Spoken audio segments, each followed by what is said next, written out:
All right, Texas Republicans unveiled their new proposed congressional map yesterday as a redistricting battle heats up really across the country. Now, this new map would create 5 House seats that President Trump won by double digits back in November. The president urged this redistricting push in Texas to protect the GOP's narrow House majority ahead of next year's midterms. CBS News political reporter Hunter Woodall joins us now from Washington with more on what's happening here. Good morning to you, Hunter.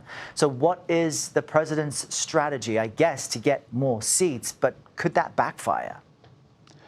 Good morning, Errol. When you look at this push by President Trump and Republican allies, it's important to remember currently Republicans hold just a 3-seat majority in the House of Representatives, and Democrats widely view the House as their best chance to win back power during the final 2 years of Donald Trump's presidency.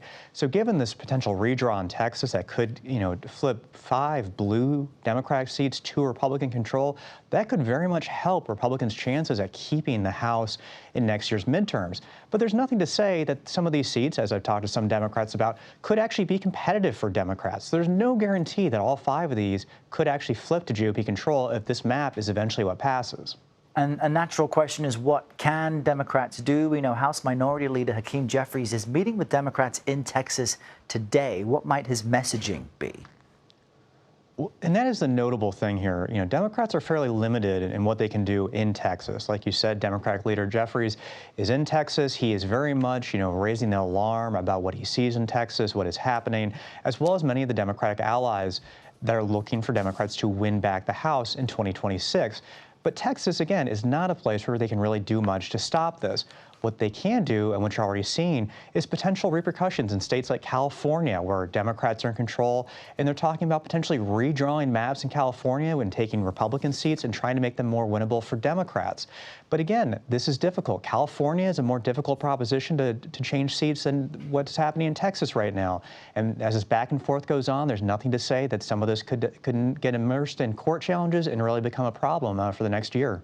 Now, Hunter, our viewers who took their civics classes will remember that this sounds like gerrymandering, which I thought was a bad thing, where instead of people choosing their elected politicians, the elected politicians are choosing their people. Is that just becoming more common in America or not? Errol, I'm so glad you mentioned that, because it's important to remember, and very much for our viewers at home, both Republican states and Democratic states, they do this. We look at the state of Illinois, its maps are very poorly graded, and that's a Democratic-led state. What you don't normally see is a major state like Texas redrawing its congressional maps mid-decade like this. This is usually a process that happens after the census that happens every decade. And this is that back and forth where it seems to be, it's causing pressure where if one state acts like Texas is talking about doing, California could act. Again, that's a Democratic-led state. New York could act. That's a Democratic-led state. And this back and forth really could go into a loop that absolutely changes how congressional elections happen in the more traditional sense.